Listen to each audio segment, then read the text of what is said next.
कि आप एक नॉर्मल सा दिन चल रहा है, सब लोग अपने घर जा रहे हैं।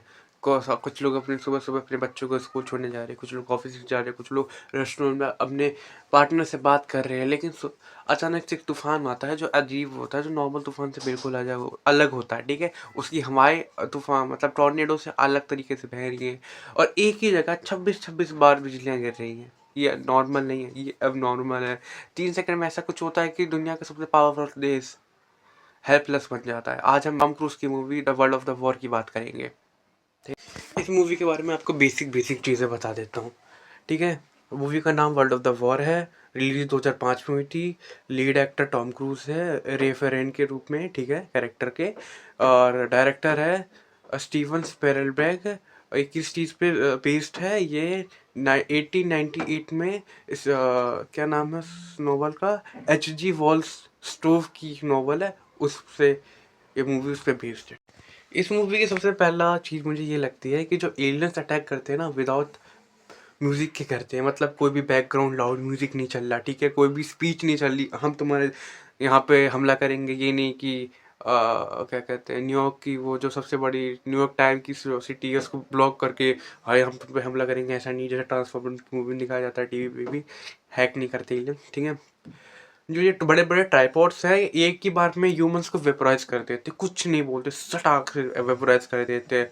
ह्यूमंस को लेके उठा के उनका खून एग्जैक्ट करते हैं, मतलब निकाल लेते हैं, ठीक है। दूसरी चीज़ तो सबसे डरावनी की चीज़। तीसरी चीज़ भाई साहब मतलब इनके टेंटिकल्स वो भी कैमरे की तरह कितने हाई टेक है, और टेंटिकल्स नहीं ढूंढ पाते तो खुद ही आते हैं यार। बहुत डरावना है यार, मतलब ये जो ट्राइपॉड्स हैं ये बड़े बड़े सिटीज़ को फार्म्स बना देते हैं सेकेंडों में। जो उसका डायरेक्टर है ना स्पेरल, वो पता नहीं क्या नाम है, स्टीव स्पेरल, वो यही कह रहा है कि यहाँ पे हम एंड्स हैं और कुछ नहीं है इनके आगे, जितने बड़े बड़े ट्राइपॉड्स चल रहे हैं। इस मूवी का कोर थीम पता है क्या है? Father children arc.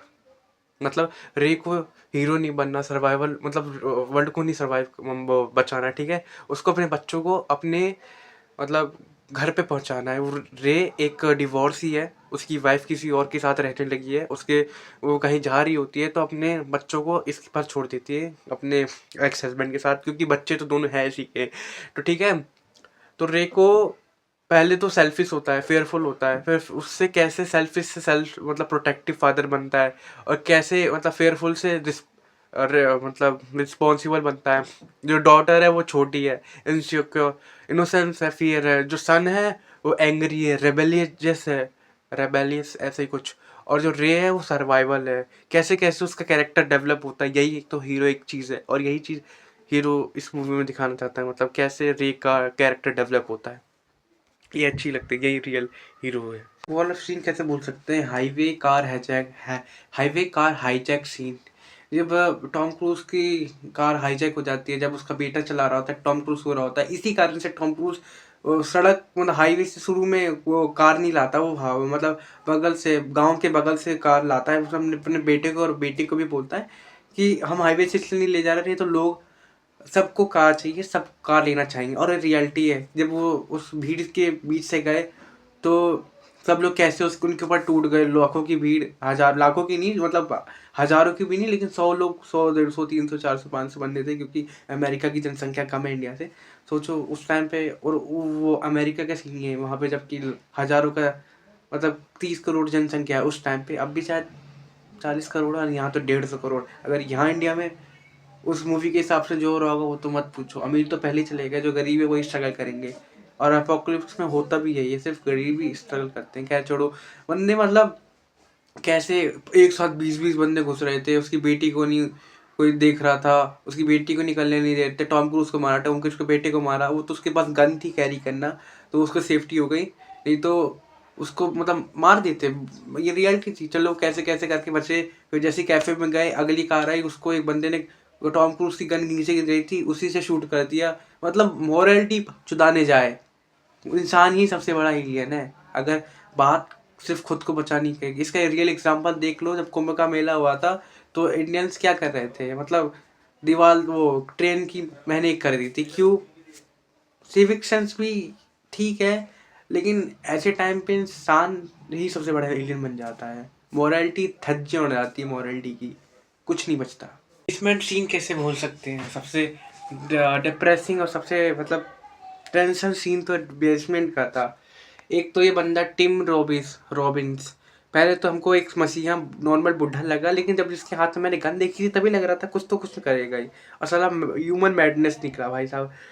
रे को उसकी बेटी को पनाह तो देता है, लेकिन बैठ की भाई हम ये करेंगे तुम मर जाओगे, यारे भाई उसको बस एक दिन की पनाह देनी थी और वो अगले दिन चला जाता, लेकिन घोंचू और रात के दिन भी इसको मतलब रात का भी इसको वो नहीं था, वो शांति नहीं थी रात की। तू अकेले मरना रे और उसकी भाई बेटी को क्यों मारना चाहता है, लेकिन क्या बोलूँ। और यही तो इसकी साइकोलॉजी है, मतलब ये इस सीन की भाई, तभी तो इसको हॉरर बनाती है। ये सीन भी बहुत खतरनाक है, मुझे तो सबसे ज़्यादा खतरनाक यही लगा। ये सीन मूवी में कहता है कि कौन ज़्यादा खतरनाक है, एलियन या डिस्परेट ह्यूमंस, ठीक है। और ऐसे टाइम पे, एपोक्लिप्स के टाइम पे, जो मॉरलिटी है वो लग्जरी बन जाती है। और रे फ्रेनेंस को अब चुनना है, या तो वो सरवाइव करे या तो फिर वो हीरो बन जाए, और वो एक रिस्पॉन्सिबिलिटी फादर का रोल चुनता है, अपनी बेटी को बचाता है कैसे कैसे, मतलब पहले वो आता है टेंटिकल आता है, उससे कैसे कैसे बचते हैं, फिर एलियंस आते हैं उससे कैसे बचते हैं, फिर सो जाते हैं, फिर टेंटिकल्स आते हैं। अरे यार पता नहीं, बहुत मतलब बहुत बेकार सीन। अच्छा था, बस यही कहना चाहूँगा।